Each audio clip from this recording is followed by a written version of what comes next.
kalau hari pertama Ustadz, karena kita selama ini terbiasa sarapan bubur ayam, habis satu mangkok, hari pertama Ramadan, rezekimu yang satu mangkok. Lanjutkan, tetap sah. Sampai di kantor jam 9 lupa lagi. Saya puasa, lanjutkan. Itu rezekimu. Siang lagi lontong ayam, habis, rezekimu. Tapi keterlaluan kalau 3 kali kau lupa. Tapi anggaplah betul-betul lupa, sah. Bagaimana kalau lagi makan Ustadz, sudah habis tengah, tiba-tiba ingat puasa, maka yang ada di mulut muntahkan, cuci mulut. Jangan sudah terlanjur batal. Itu sudah batal, itu sudah batal. Ya.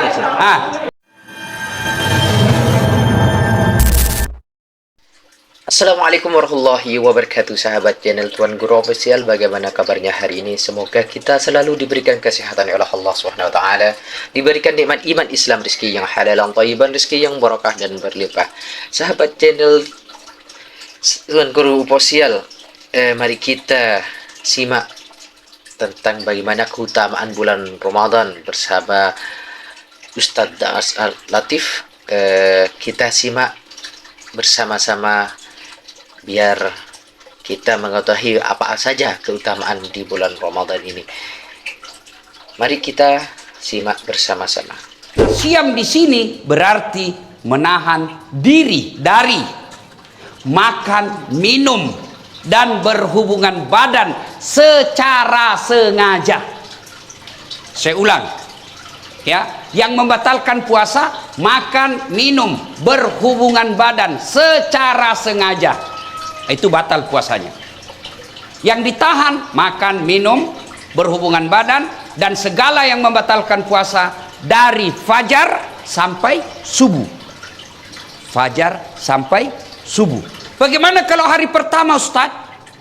Karena kita selama ini terbiasa sarapan bubur ayam, habis satu mangkok, hari pertama Ramadan, rezekimu yang satu mangkok. Lanjutkan, tetap sah. Sampai di kantor jam 9 lupa lagi. Saya puasa, lanjutkan. Itu rezekimu. Siang lagi lontong ayam, habis, rezekimu. Tapi keterlaluan kalau 3 kali kau lupa. Tapi anggaplah betul-betul lupa, sah. Bagaimana kalau lagi makan Ustadz, sudah habis tengah, tiba-tiba ingat puasa, maka yang ada di mulut muntahkan, cuci mulut. Jangan sudah terlanjur batal. Itu sudah batal, itu sudah batal. Ya. Bagaimana kalau berhubung, yang paling banyak itu kan makan minum. Bagaimana kalau berhubungan badan? Selama kau tidak sengaja,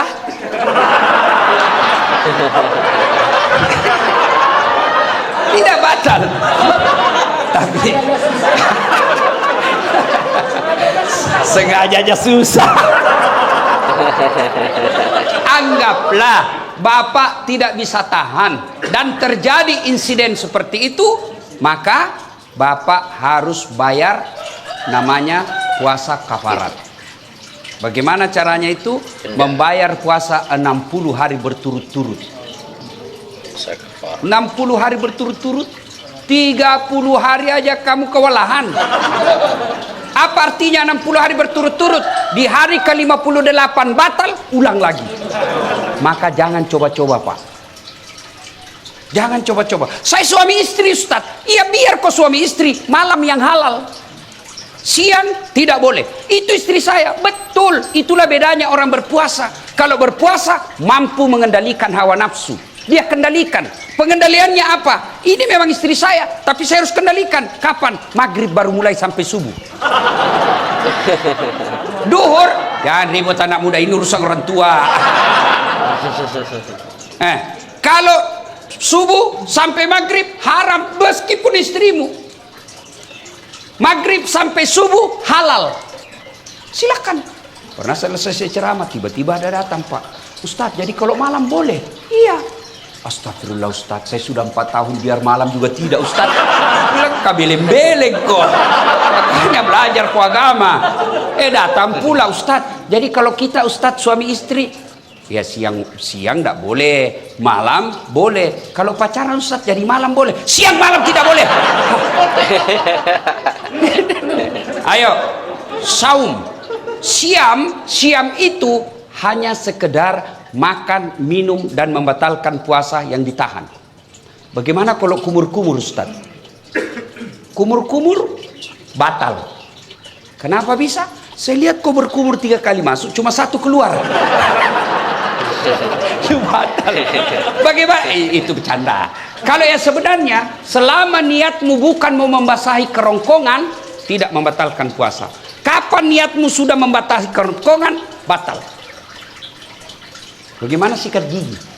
Sikat gigi kata Nabi, andai saja saya tidak takut menjadi beban berat buat umatku, saya suruh sikat gigi setiap 5 waktu dia sholat. Itulah orang sunnah. Dengan catatan pakai siwak. Apa itu siwak? Itu yang kayu-kayu itu. Tapi kalau saudaraku pakai siwak, jangan juga kok di depannya orang. Ada juga orang mentang-mentang sunnah di depannya orang digosok giginya. Itu tidak begitu yang diajarkan Rasulullah. Kalau kau bersiwak, kau jangan hadapi mukanya orang. Kau biar kau pakai behel, jangan juga kau pamer-pamer. Ya kan? Nah. Tapi bagaimana kalau pakai odol? Makruh. Kalau siwak sunnah. Kenapa? Tidak ada rasa. Tapi kapan pakai odol? Makruh. Bahkan bisa jadi batal. Kenapa? Kau telan odolnya. Batal. Nah itu. Dan berhubungan badan. Itu yang disebut syam. Tapi sementara saum, kalau saum itu puasa plus. Saya ulang. Saum itu puasa plus.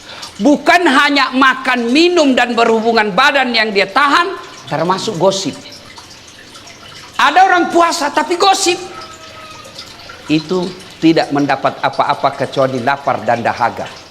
Ada orang puasa Ustaz, tapi kelihatan auratnya. Kelihatan auratnya, kurangi pahalanya. Imam Al-Ghazali mengibaratkan puasa itu seperti buah. Pelanggaran agama iris. Pelanggaran agama iris. Pelanggaran agama iris. Iris. Akhirnya tidak ada daging buahnya. Tinggal apa? Buahnya, tulangnya, batoknya. Ada yang mau makan? Tidak kan? Itulah orang yang berpuasa tidak mampu mengendalikan dirinya dari hal-hal pelanggaran agama. Dia puasa Ustaz, tapi gosip. Iris. Jadi besok-besok kalau di kantor ini ada yang gosip, iris. Wih, diiris puasamu. Kasih nasihat. Karena di depan-depan ini biasa kan banyak tukang gosip. Saya aja kalau pergi kantor-kantor pemerintah itu, kan saya kemana-mana pakai sarung Pak. Pernah lah saya satu ke situ, ke suatu bank, nyetor. Yang terima, enggak tahu apa sih namanya yang terima duit di depan itu. Begitu saya masuk, saya dengar dia bilang, ih salah masuk, dia kira masjid. Karena saya pakai sarung. Saya dengar, saya tersinggung. Kenapa? Saya pakai sarung, kau yang sibuk. Nggak jadi saya nabung, pulang saya Pak. Ini tadi aja ada yang gosip saya. Saya masuk dulu, itu juga bajunya yang di YouTube. Ya, iya toh, ada tadi saya dengar begitu. Astagfirullah. Itu di belakang. Duduk begitu tuh digosipnya tuh temannya. Dia enggak ngomong tapi bibirnya dong. Atau ada laki-laki tukang gosip. Ada. Paling kalau kita ketemukan, rewel itu anakku yang bungsu. Waduh, itu motorku, dikit-dikit macet lagi. Oh, naik lagi bensin. Paling itu yang kita cerita. Nggak adalah laki-laki cerita berapa harga lipstiknya istrimu. Kelainan jenis kelamin itu.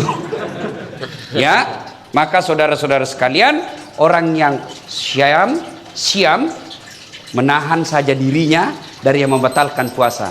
Tapi kalau orang yang saum, bukan cuma yang membatalkan puasa, yang bisa mengurangi nilai-nilai puasanya pun dia hilangkan. Dia bisa tahan. Gosip, nipu, bohong, bicara tidak ada guna, melihat sesuatu. Itu yang disebut saum. Puasa plus. Maka Ramadan tingkatkan itu. Adik-adik sekalian, orang yang berhasil di bulan suci Ramadannya karena disebut siam dan saum, maka insya Allah jangankan yang haram, yang subhat saja dia bisa tahan. Mana bukti kalau orang puasa? Air putih. Air putih halal atau haram? Halal atau haram? Siang hari Bapak mau minum? Tidak. Kenapa Bapak tidak minum? Karena Bapak mengendalikan diri. Ini bukan waktunya. Maka Bapak, meskipun gajinya Bapak 4 juta, 5 juta, ada godaan membawa 4 juta, tahan. Ini bukan bagian saya. Kalau Bapak lakukan itu, aman Pak. Jangan coba-coba main mafia tanah Pak. Bapak itu baca itu pelajaran Quran. 1 jengkal ambil tanahnya orang, 7 petaka langit nanti kau pikul ketika hidup di akhirat. Jangan sampai orang tua saya pernah begitu takutnya kami soal tanah, diserobot kita punya tanah. Apa kata bapak saya? Jangan nak, kau tidak juga miskin dengan diambilnya itu. Kau tidak juga kaya kalau kau pertahankan. Sudahlah, lebih baik kau yang diserobot daripada kau yang ambil haknya orang. Kenapa? Hukum soal tanah, masalah di akhirat, jangan anggap remeh. Bersekongkol, mafia, sindikat, pura-pura kasih susah, cipta kondisi bahasanya. Ribet sekali nih Pak. Tapi gampang, saya bisa bantu. Ya Bapak ngerti lah Pak, saya hanya anak buah di kantor. Bosnya lagi tuh dijual. Padahal dia yang makan, kurang ajar ndak ini orang. Jangan ketawa, saya serius ini. Maka orang yang berhasil puasa Ramadan, insya Allah dia tidak akan ngambil yang bukan haknya. Yang nyata-nyata halal saja dia mampu tahan, apalagi yang nyata haramnya. Coba lihat kalau kita puasa Pak, nasi putih halal, tapi kita tidak ambil ketika siang hari. Kenapa? Ini bukan saatnya. Dan kalau Bapak membantu orang lillahi ta'ala, percaya Pak, tidak mungkin orang tidak kasih hadiah. Kita ini punya perasaan. Masyarakat yang Bapak datang di sini, mereka juga tahu berterima kasih. Dimudahkan, dilayani dengan baik, tutur kata yang bagus, senyum. Bapak dapat pahala dunia, pahala akhirat. Apa pahala dunia? Kepala kantor menilai, oh ini banyak laporan dari masyarakat, bagus pelayanannya, senyumnya baik, tutur katanya baik, pelayanan cepat, kasih prestasi. Apa? Penghargaan dunia. Akhirat, selama 30 tahun ngurus tanah, 30 tahun itu jadi amal jariah di akhirat kelak. Tapi kalau belum diurus, Bapak sudah minta panjar. Oke, kau dapat panjar 15 juta, 20 juta, tapi habis 20 juta tidak ada kau dapat di akhirat kelak. Bahkan amal yang 20 juta, meskipun Bapak sudah jadi pensiun, masih dikenang jadi orang baik. Bukan Bapak yang dapat, tapi besok yang Bapak bantu. Meninggal sudah Bapak, tapi ada anaknya, saya ingat bapaknya ini, baik dulu ini bapaknya ini, bagus sekali bapaknya, bantu anaknya itu. Kenapa? Karena jasa kebaikan yang kita tanam. Maka orang yang berhasil puasanya tidak menghalalkan segala cara, mengambil yang bukan haknya. Karena orang berpuasa, yang nyata haknya saja mampu dia kendalikan, apalagi yang nyata bukan haknya, pasti dia mampu kendalikan diri. Puasa. Yang kedua, Ramadan disebut dengan bulan penuh ampunan atau bulan maghfirah. Seolah-olah Allah ingin berkata kepada kita, Das'at, 11 bulan kau lupakan saya, 11 bulan kau maksiat, 11 bulan kau tinggalkan saya. Wala tai'asu min rauhillah, jangan kau putus asa, ampunanku jauh lebih besar. Kau datang membawa dosa penuh langit dan bumi, kata Allah, ampunanku jauh lebih besar. Kau datang bertobat dengan berlari, berjalan aku menyambutmu dengan berlari. Subhanallah. Allah sangat mencintai orang yang bertobat. Wala tai'asu min rauhillah. Ada yang selama ini tidak pakai jilbab, ada yang selama ini banyak berzina dengan pacarnya, ada yang selama ini banyak nipu, ada yang selama ini banyak menghalalkan segala cara. Kata Allah, kau jangan putus asa. Saya hadirkan kau 1 bulan untuk mencuci dan membersihkan dosa-dosamu. Ibaratnya Bapak bawa pakaian laundry kotor, Allah sediakan pencucinya. Apa itu? bulan suci Ramadan, maka merugi orang yang masuk Ramadan tidak memperbanyak bertobat. Bagaimana cara bertobatnya? Satu, dengan pelihara puasa dengan sebaik-baiknya.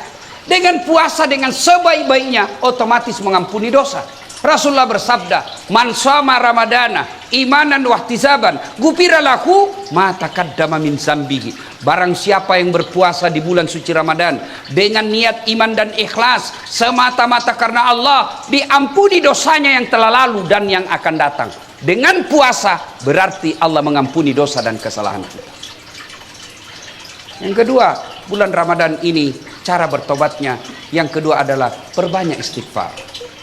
Astaghfirullahaladzim azim wa atubu ilaihi la ilaha illa anta subhanaka inni kuntu minadz zalimin. Istighfar paling baik menjelang buka puasa. Makanya dulu sebelum ada TV-TV swasta, TVRI kan kita lihat menjelang buka puasa kan istighfar. 5 menit sebelum buka puasa sudah istighfar itu televisi. Nashhadu Allah ilaha illallah wa nastaghfirullah nas'aluka ridaka wal jannah wa na'udzubika min sakhatika wan nar. Sekarang hilang semua itu, Pak. Yang ada begitu mau buka puasa, saya ketua partai ini tidak ada urusan sama kamu. Saya ini direktur ini apa semua itu. Akhirnya orang yang tadinya secara nasional istighfar melalui media massa hilang semua itu. Maka saudaraku, menjelang buka puasa banyak-banyak istighfar. Duduk istighfar menghadap ke kiblat. Bagus lagi kalau dalam masjid. Nashhadu Allah ilaha illallah wa nastaghfirullah nas'aluka ridaka wal jannah wa na'udzubika min sakhatika wan nar. Ulang-ulang itu. Tapi sebaiknya jangan depan makanan. Karena kalau bapak depan makanan, mulut istighfar, hati yang mana dulu saya makan ini. Aduh Allah ilah pisang hijau wanau es batu basu asu. Akhirnya tidak konsentrasi. Istighfar. Cara pertama menghapus dosa, sempurnakan puasa. Cara kedua perbanyak istighfar. La ilaha illa anta subhanaka inni kuntu minadz zalimin. Atau bapak bangun sholat tengah malam, istighfar kepada Allah, ya. Astaghfirullah Rabbal baroya, astaghfirullah minal hatoya. Syarat bertobat, tobat nasuha. 1, menyesal. 2, mengakui. 3, tidak mengulang. 4, ganti dengan kebaikan. Kata Allah, dosa apapun selain kau tidak mengaku kepada Allah, semua dosamu saya ampuni. Oke, begitulah ceramah dari Ustadz Latif. Semoga menjadi ilmu yang bermanfaat buat kita dan diri kita sendiri dan orang lain, dan khususnya yang menonton video ini. Dan semoga puasa kita diterima oleh Allah Subhanahu wa taala. Dan tadi beliau menyampaikan hal-hal yang membatalkan puasa itu apa saja, termasuk menahan termasuk makan, minum, termasuk hubungan suami istri di siang hari. Itu termasuk hal-hal yang membatalkan puasa, termasuk ngomong orang lain. Itu juga membatalkan puasa. Oke, begitulah ceramah dari Ustadz Latif. Semoga bermanfaat dan semoga puasa kita menjadi puasa yang makbul, puasa yang diterima oleh Allah Subhanahu wa taala, dan dipanjangkan umurnya kami semuanya, barokah umurnya kami semuanya, dan dipertemukan kembali di bulan puasa yang akan datang dengan keadaan sehat walafiat. Amin amin ya rabbal alamin. Cukup sekian saja dari kami. Manakala ada kesalahan dan kekurangan, kami sebagai manusia biasa tidak luput dari salah dan lupa. Mohon maaf yang tiada batasnya. Akhirul kalam, ihdinas syiratal mustaqim. Wassalamualaikum warahmatullahi wabarakatuh.